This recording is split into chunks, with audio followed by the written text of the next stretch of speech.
están, amigos de las redes sociales de RPP Noticias? Bienvenidos a una nueva edición de nuestro segmento internacional. Como lo hemos venido haciendo en las últimas semanas, vamos a volver a conversar acerca del conflicto entre Rusia y Ucrania. En los últimos días, el presidente de Rusia, Vladimir Putin, ha señalado que, pues según él, Rusia no desea tener un conflicto con Europa, y también el pasado 15 de febrero ha anunciado que supuestamente empezaría el retiro de las tropas rusas de la frontera con Ucrania. Toda esta situación y los últimos avances que se han venido realizando en los últimos días las vamos a analizar con Ariel Segal. Ariel es internacionalista y también historiador y nos va a ayudar a comprender un poco más este complejo panorama. Primero, antes de empezar, quisiéramos poner en contexto a la gente que nos está viendo, ¿no? ¿Qué es lo que ha ido sucediendo en los últimos días entre Rusia, Ucrania y sus líderes? Ok, tenemos que recordar que este conflicto el envío de tropas a las fronteras de Ucrania comenzó en diciembre. Ya llevamos en esta historia prácticamente 3 meses.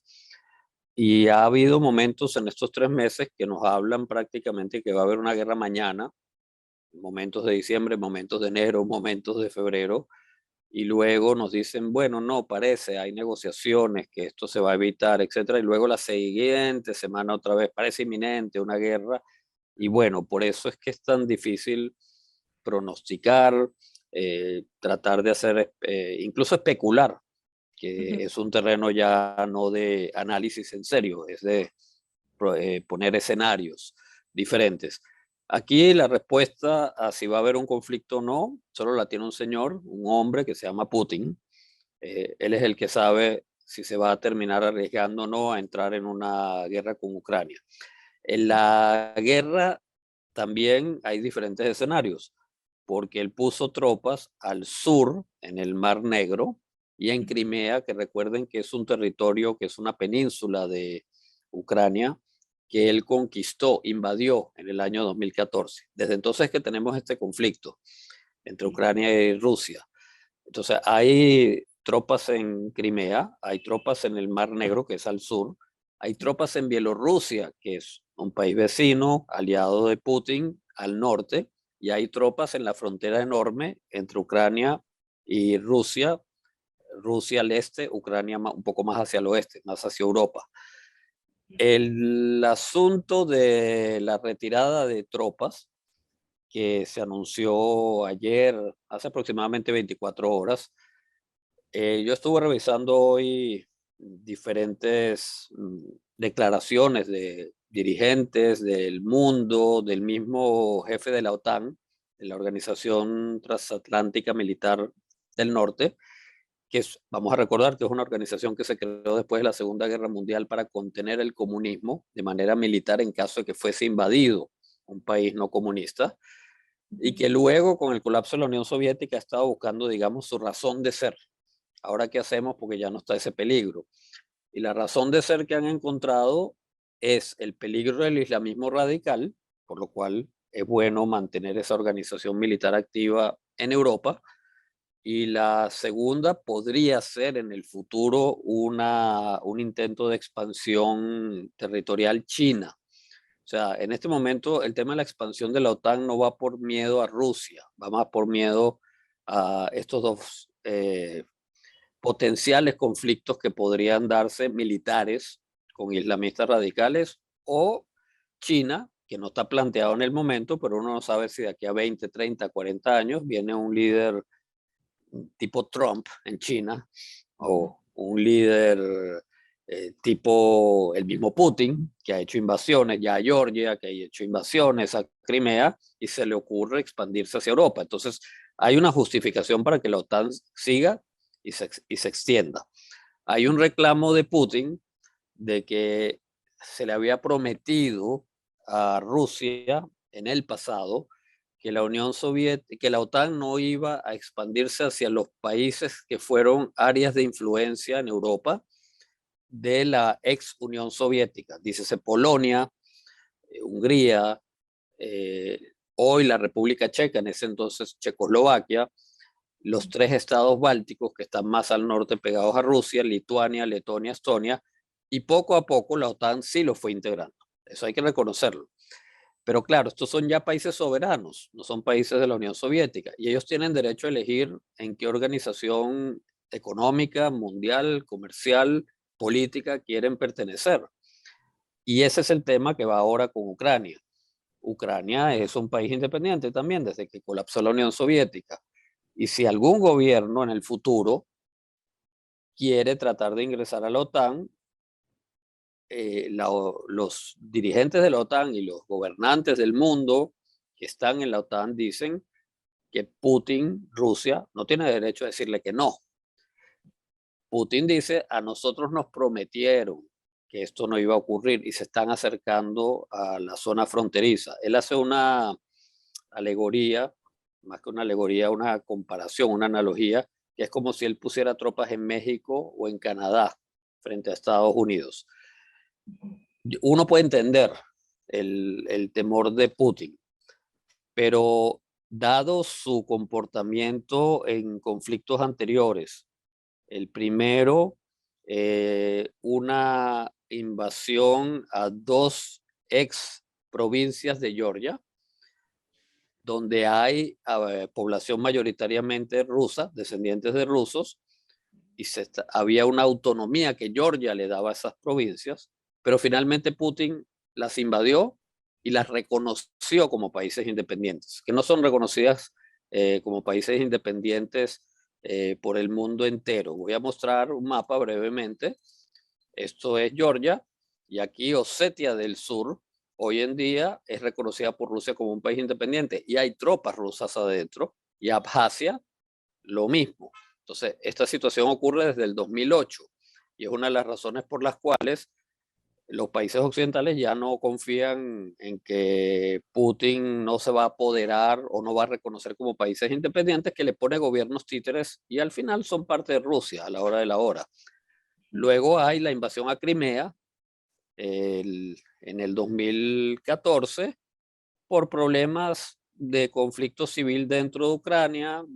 Se tumbaron a un presidente prorruso. No tenemos mucho tiempo para entrar en todos los detalles. A Putin no le gustó e invadió la provincia, la península de Crimea en Ucrania. Y bueno, se la tomó. Es cierto que la mayoría de la población que vive ahí también son descendientes de rusos. Es cierto que se hizo un referéndum, aquí está Crimea, aquí abajo, en este mapa. Era parte de Ucrania, ahora Rusia se la tomó. Y, y en ese referéndum la mayoría votó sin hacer trampa por estar con Rusia, ser parte de Rusia.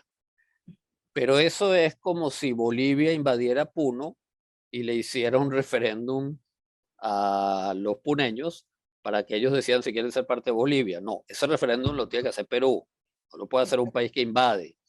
Entonces, eso es exactamente lo que hizo Putin. No es que Ucrania le permitió hacer un referéndum a la población de Crimea, sino que invadieron y lo hicieron.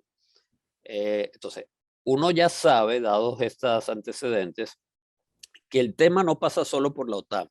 El tema pasa de que Putin quiere expandir a Rusia hacia territorios donde hay todavía mucha población descendientes de rusos. Él considera que Rusia, como quedó después del colapso de la Unión Soviética, no fue justa la repartición de límites.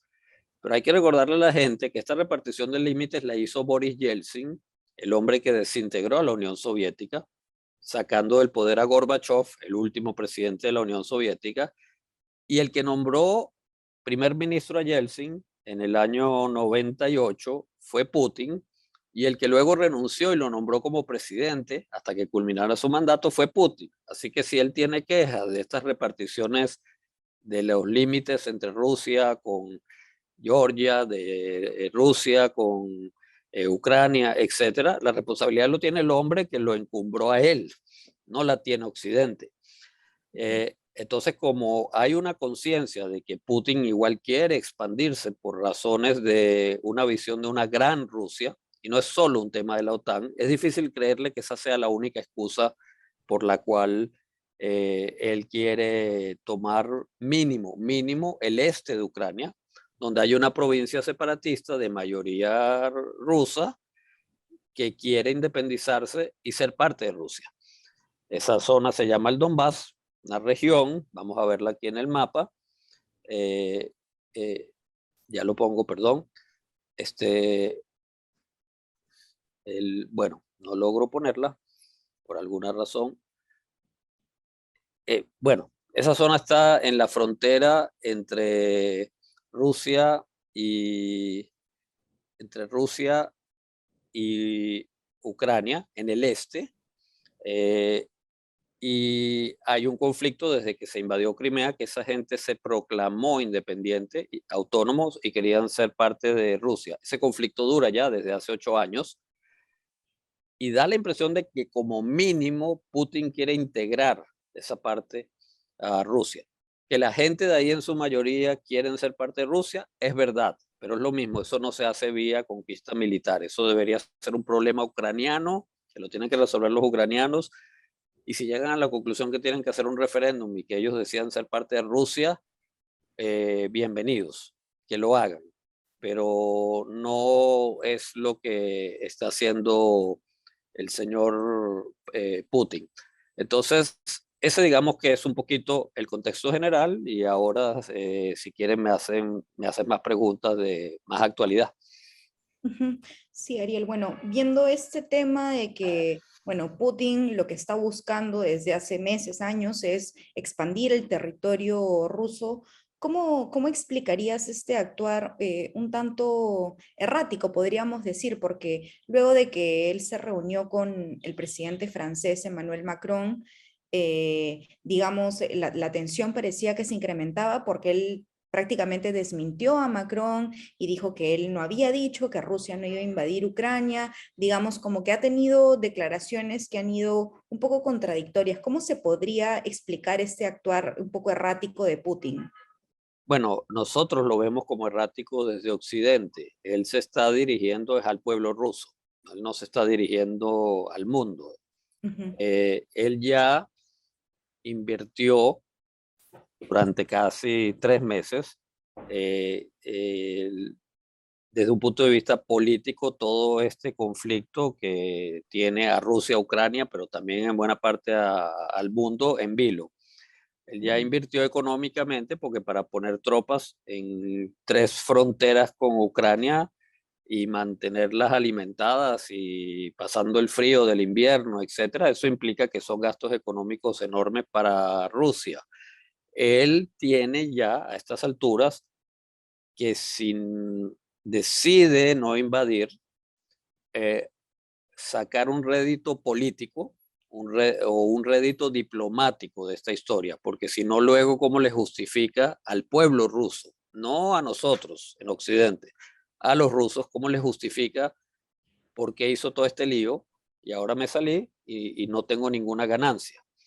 Entonces, él desde ese punto de vista, eso es un político astuto, esto no es errático, esto es muy bien pensado, él es en mi opinión, eh, un psicópata, una persona que es capaz de hacer lo que sea, y lo hemos visto porque ha mandado a envenenar a rivales políticos, exespías, etcétera, ha mandado a matar gente, eso no es ningún secreto, este, él lo niega, obviamente, pero todos saben que ese es Vladimir Putin. Hay que recordar que él fue agente de la KGB, del Servicio Secreto Represivo de la Unión Soviética. Esa es su mentalidad. Entonces, él, pero es un hombre que sabe moverse políticamente, sabe qué decir en qué momento, cuándo echarse un poquito para atrás, cuándo echarse un poco para adelante, apretar el acelerador. Y eso es lo que está haciendo en este momento. El, a los rusos les va diciendo, bueno, lo que dijo Macron no, porque Macron exageró. Y yo no he dicho que la posibilidad de una invasión se acabó. Luego viene ayer, que fue a Rusia, Olaf Scholz, el nuevo canciller de Alemania, y dijo, no, Rusia no quiere una guerra, etcétera. Y vino esto de retirar algunas tropas, que eso es lo que todavía varios eh, gobernantes del mundo y el jefe de la OTAN dicen que ver para creer, porque, bueno, hay unas imágenes televisadas de unas tropas saliendo, pero hay que ver de verdad si es significativo. Entonces, en este momento está jugando a que sí, yo quiero la diplomacia, etcétera. Él entiende que si invade, va a haber unas consecuencias que van a ser muy feas para todos los rusos, pero el que va a pagar con popularidad y el que va a pagar con descontento es él. ¿Por Ujú. qué? Porque él ya tiene sanciones económicas fuertes hechas desde el 2014 por la Comunidad Europea, por Estados Unidos y aliados en otras partes del mundo por la invasión a Crimea. Pero esas sanciones no son tan fuertes como muchas otras que van a venir, y ya está avisado, si invade Ucrania, otro lugar de Ucrania, sea el Donbass o sea una invasión total o una invasión de medio país, etcétera, cualquier escenario. Entonces, claro, él está deshojando la margarita porque sabe que yo puedo venderle al pueblo ruso que anexé, incorporé un lugar de Ucrania a nuestra tierra, a nuestro territorio. Van a estar felices por semanas, unos meses, pero cuando ya empiece el golpe económico de que no le van a vender muchísimos repuestos y productos electrónicos que hoy en día son absolutamente necesarios para la aviación, para el ejército, para los celulares, etcétera, y son muy dependientes de Occidente para eso. No le van a hacer todavía más sanciones para que las aplicaciones bancarias, para todo lo que son transacciones bancarias, se les hagan más difíciles a los rusos. E incluso Biden habló de la posibilidad de que no le van a permitir, no van a permitir que lleguen más dólares a Rusia. Y la economía rusa está muy mala desde el 2014 que hay estas sanciones. Entonces, él sabe que se está jugando. E insisto, dentro de este juego él tiene que sacar como mínimo un rédito político o un rédito diplomático. ¿Qué puede ser ese rédito político diplomático? Primero, justificar lo que está haciendo, no porque el tema del expansionismo ruso y crear una gran Rusia, no comunista, por cierto, nadie está hablando de volver a la Unión Soviética, sino el tema más étnico. Somos todos eslavos, todos somos cristianos ortodoxos, no hay razón de por qué estar separados, etcétera. Es más un tema de imperialismo de los viejos tiempos o nacionalismo. Y segundo, eh, él lo que está, entonces por eso se va más al tema de la OTAN. Entonces, si la OTAN me garantiza que Ucrania no entra, ya yo puedo retirar las tropas y le vendo al pueblo ruso éxito. Ucrania no va a ser miembro de la OTAN nunca. Si no logro eso, pero logro que se van a establecer conversaciones sobre seguridad entre Rusia y Europa, y eso puede incluir en el futuro que Ucrania no entre en la OTAN, bueno, lo puede vender como una cierta victoria. O lo tercero, podría ser que él está negociando con algunas potencias, incluyendo Estados Unidos, tomar solo ese pequeño territorio del Donbass, de estas dos provincias, una se llama Lugansk y otra se llama Donetsk, donde realmente quieren ser parte de Rusia, no hacer una guerra total, eh, y negociar por debajo de la mesa que le van a hacer una especie de pantomima de sanciones, pero que no van a ser las sanciones como una guerra total. Entonces, él está barajando cómo sale con una victoria diplomática, semiterritorial o una victoria eh, eh, simbólica, de alguna manera.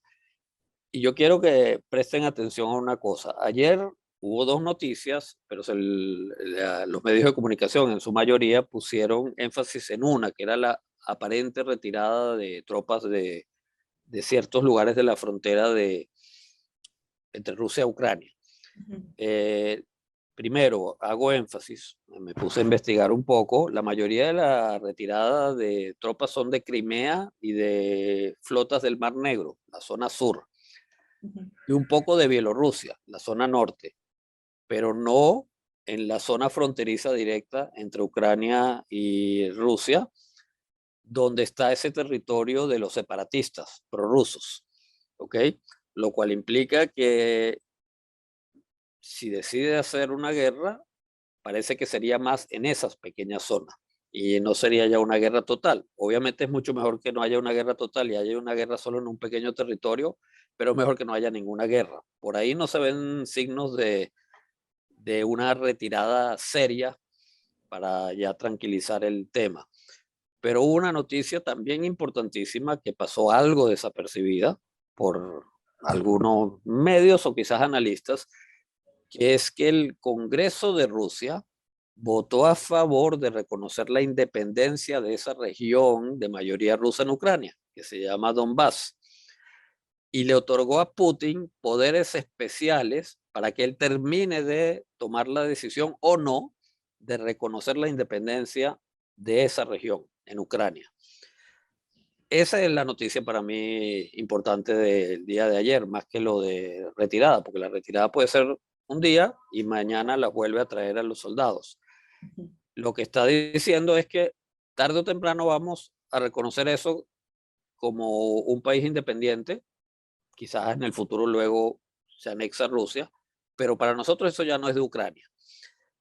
Putin todavía no ha dicho eso, el Congreso le otorgó el poder para que él decida eso, pero aquí también es importante un antecedente. Yo les mencioné el conflicto de Georgia, cuando Rusia invadió y reconoció la independencia de estos dos territorios de mayoría rusa en Georgia, Abjasia y Osetia del Sur. Fue la misma historia. En esa época el presidente, entre comillas, no era Rusia, era Medvedev, el que había sido su primer ministro, pero era un títere de Putin por 4 años. Y luego volvieron a rotar y Putin fue presidente y el otro primer ministro. Y en ese entonces ellos invadieron para ayudar a los separatistas de estas dos provincias de Osetia y luego reconocieron la independencia. Primero vino el Congreso que le dio el poder al presidente y luego el presidente reconoció la independencia. Entonces, hoy prácticamente esas dos provincias, exprovincias de Georgia, en la realidad son parte de Rusia, aunque Rusia dice que son países independientes, pequeños. Yo estoy viendo casi la misma pauta, la misma vía con esta historia de Ucrania. Pronto, más pronto que tarde, él va a reconocer la independencia de esa zona del Donbass y luego verá si hace falta invadir, no invadir, pero todos los países aliados de Rusia van a reconocer al Donbass como un país independiente, dícese países asiáticos, China, países africanos, o sea, los países que tienen más simpatía al bloque de Rusia y China que los países que tienen más simpatía al bloque occidental, pero ya va por esa vía. Ujú. Ahora que mencionabas, Ariel, bueno, este tema de que Putin ha silenciado a sus opositores, inclusive se le acusa de hasta haber asesinado a algunas personas. Recuerdo una declaración de Biden de cuando recién asumió el poder que generó mucho conflicto, ¿no? Biden dijo que Putin era un psicópata, era un asesino, me parece. Quisiera saber cómo han cambiado las relaciones entre Estados Unidos y Rusia desde el inicio del mandato de Biden hasta ahora con las tensiones en la frontera con Ucrania, ¿no? Muy buena pregunta. Bueno, tenemos que recordar que las relaciones entre Rusia y Estados Unidos se congelaron por la invasión a Crimea en el 2014. El presidente era Obama, del Partido Demócrata, el vicepresidente era Biden. Ahí es donde empieza el distanciamiento, las sanciones, etcétera, porque hasta el 2014 había una relación más o menos buena entre Rusia y Estados Unidos. En el 2016 gana Trump y Trump no hace cosas especiales contra Rusia, pero tampoco la critica mucho. Eh, las 3 o 4 o 5 reuniones que tuvo Trump con Biden aparecían sonriendo, haciendo chistes, etcétera. Trump no quería provocarle a Putin. Eh, Hay que recordar que hay acusaciones de los servicios secretos de Estados Unidos de que el régimen de Putin intervino por ciberataques o por Facebook o otras vías en las elecciones de Estados Unidos para ayudar a Trump a ganar. Él quería deshacerse no quería que Hillary Clinton que estaba entonada con Obama, ganara y mantuviera una política dura contra Rusia.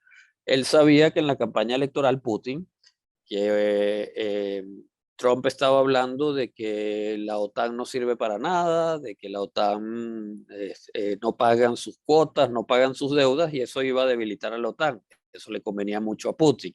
Entonces es obvio que Putin estuvo feliz los 4 años de Trump. Él estaba seguramente apostando a que Trump ganara las elecciones, pero ganó Biden. Entonces Biden tiene que volver a la política de Obama. Parte de la política de Obama es volver a reforzar a la OTAN, que fue descuidada por Trump por 4 años.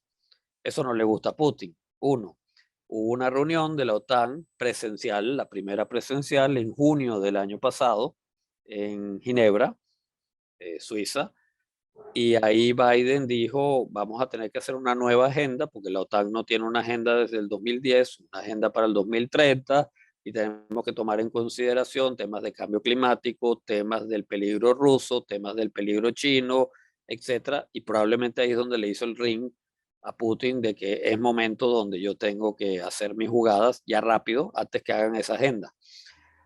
Y creo que eso es lo que explica que el timing, el momento en que él decide hacer este cerco de Ucrania en diciembre del año pasado, que está vinculado a Biden tratando de reforzar a la OTAN, está vinculado a que Biden mantiene las sanciones, y él esperaba que si Trump ganaba en una segunda presidencia, donde ya no puede reelegirse una tercera vez, le iba a quitar las sanciones, y no, con Biden se mantienen. Entonces, ahora por eso se entra en esta situación confrontacional. Biden fue muy cándido, eso fue recién cuando asumió la presidencia, en una entrevista que el entrevistador le preguntó, ¿para usted Putin es a killer, un asesino? Y él dijo, sí, es un asesino. Y le preguntó el entrevistador, ¿y qué va a hacer al respecto? Dijo, bueno, ya van a ver en el futuro. Pero luego se habrá dado cuenta que fue una declaración, bueno, naif, ingenua, se le salió, es verdad, pero él como presidente no debió haber contestado así, debió haber buscado una manera de evadir la pregunta. Y ahora que en esa reunión de la OTAN que le volvieron a preguntar lo mismo, ya fue más cuidadoso Biden y dijo, bueno, ustedes saben del pasado de Putin y tal, pero estamos esperando que él cambie, que haga reformas, que Rusia sea más democrático, etcétera, y trató un poquito de justamente arreglar lo que tú estás comentando, de que quedó en el ambiente eso de que él llamó a Putin un asesino. Ujú. Bueno, ahora esta es la relación, digamos, que hay con Biden, pero también hay otra relación importante por lo que mencionabas, temas económicos con China. ¿Qué es lo que pasa con China ahora, ahora que su mandatario ve que está sucediendo este tema con Ucrania? Bueno, acuérdense que en los últimos años el conflicto principal entre grandes potencias ha sido Estados Unidos-China, no ha sido Estados Unidos-Rusia, sobre todo en la época de Trump. El tema comercial, sobre todo los temas económicos, pero también el tema de Taiwán. Xi Jinping se ha vuelto cada vez más dictatorial. China siempre ha sido dictatorial, pero con Xi Jinping ya está encumbrado como una especie de figura como Mao Zedong en el pasado, no comunista, pero como ya vitalicio, que él va a ser el presidente de China hasta que fallezca o hasta que decida retirarse. Ya dijo que tiene que ser más pronto que tarde que Taiwán sea parte de China de nuevo, que ellos no van a reconocer nunca Taiwán como un país separado. Ya han intervenido en Hong Kong, cuando de acuerdo al tratado que se firmó que por 50 años Hong Kong mantenía autonomía, ya los chinos han entrado en asuntos internos de Hong Kong. O sea, China se está comportando con una agresividad enorme que no solo Estados Unidos, Europa, varios países, Australia, han estado con las antenas y desafiantes también por ese comportamiento. Bueno, obviamente ahora con todo lo que está sucediendo, una de las cosas que hizo Putin hace semanas, semana y días, se fue a visitar a Xi Jinping el día antes de la inauguración de los Juegos Olímpicos de Invierno, y ahí escribieron varios tratados de cooperación y los dos manifestaron que la OTAN y Occidente, Europa, Estados Unidos, Canadá, están teniendo políticas agresivas e imperialistas. Entonces, bueno, ya se están entonando como aliados en esta disputa que vuelve a ser una disputa Occidente-Oriente, ya sin comunismo, ya sin el tema de la ideología, pero sí con temas de expansionismo, en este caso China, en el Pacífico, y en este caso Rusia, en las zonas de mayoría de población rusa de las exrepúblicas soviéticas. Pero sí, hay un acercamiento obvio entre Rusia y China. Y China, Xi Jinping declaró de que ellos apoyaban a Putin, hiciera lo que hiciera. O sea, se invade, tiene el visto bueno de China. Ok, Ariel, quisiera que volvamos al tema del que estábamos hablando, de la Duma y digamos, este permiso que le otorgan a Putin y también no solamente este tema del Congreso, sino el tema de la retirada de las tropas de Ucrania. Me mencionabas que solamente es en un sector y que, digamos, para confirmar que realmente las tropas se están retirando, digamos, hay que ver para creer. Sí, yo decía que es muy importante no minimizar esa noticia, porque son dos las que ayer se informaron, y en mi opinión la más importante de esta historia es la de la decisión del Parlamento ruso de otorgarle poderes especiales a Putin para que él decida, cuando quiera, si reconoce o no la independencia de esta región separatista prorrusa en Ucrania llamada el Donbass.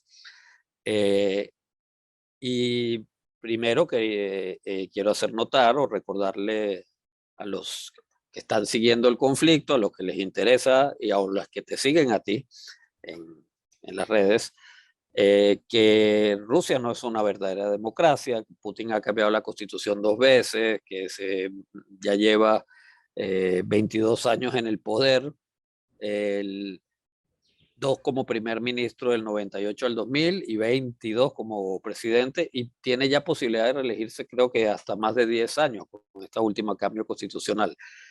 Y también cuando hacen elecciones no hay ninguna seguridad de que no manipulan para el Parlamento, para tener una mayoría parlamentaria absoluta, que significa más de la mitad de los miembros del Parlamento pertenecen a su partido Rusia Unida. Entonces, esto no es que el Parlamento se reunió unilateralmente y dijeron, bueno, vamos a darle a Putin esta posibilidad, ese instrumento político. No, Putin habló con la gente del Parlamento y le dijo, háganme esto.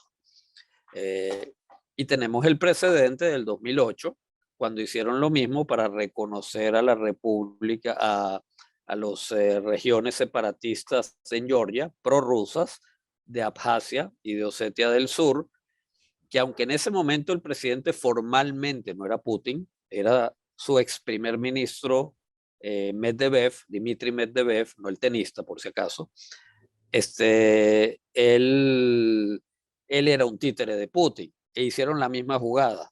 El parlamento le dijo a Medvedev, entre comillas, dícese Putin, eh, te damos el permiso de que tú decidas si reconoces a Abjasia y Osetia del Sur como repúblicas independientes, y lo hizo. ¿Ok? Y de facto, como ya estaban las tropas rusas, etcétera, Georgia no podía hacer nada para evitar eso. Y hasta el día de hoy, estas dos repúblicas aparecen, son reconocidas por los aliados de Rusia, China, países asiáticos, ex repúblicas soviéticas, como un país independiente, pero dependen de Rusia totalmente y las decisiones que toman sus gobiernos son decisiones que vienen de Rusia. Es como si fueran provincias de Rusia, porque recordemos que Rusia es una federación, está dividida en provincias y supuestamente tienen autonomía. Eh, Insisto en el supuestamente. Entonces, en cualquier momento Putin puede reconocer la independencia del Donbass, esta región separatista ucraniana, y ver Y claro, ¿qué implicaría eso? Que le mandaría un mensaje a Ucrania de que ustedes tienen que retirar sus tropas en esta guerra que lleva 8 años allá, porque ya están dentro de un territorio que para nosotros es independiente. Y si Ucrania no retira las tropas, entonces él tiene una justificación para el pueblo ruso y Ujú, para los que le crean a Putin y para los países aliados de por qué invadiría. Está ayudando a un país independiente supuestamente agredido por un país externo, que en este caso sería Ucrania. Entonces, por eso es importantísimo este evento que ocurrió ayer, no hay que perderlo de vista. Y el tema de las tropas, no es que yo no le dé importancia a la retirada, pero insisto que se ha retirado más de Bielorrusia, frontera norte, del Mar Negro, frontera sur, pero no se ha retirado, que yo sepa mucho, de la frontera ucraniana rusa, que es ahí donde está el tema vinculado al Parlamento y al Donbass, etcétera. Es el punto álgido del conflicto y además, no puede retirar 1 o 2 días y luego volver a mandarlas, pero si dejas los armamentos, si dejas las municiones, etcétera, hasta te sale una guerra relámpago más sorpresa que tal como están las cosas, que todos están a la espera de una guerra. Entonces, sí, ver para creer, eso no lo está diciendo Ariel Segal, eso lo dice el jefe de la OTAN, eso lo dice Boris Johnson, aunque a mí no me simpatice para nada y haga sus fiestas COVID en Reino Unido. Eso lo dice Biden, eso lo están diciendo Macron, o sea, que todavía no les consta que esa retirada sea seria. Entonces, ujú. en el momento en que tú me estás entrevistando, todavía hay un gran interrogante de cuán seria es esa retirada. Ujú.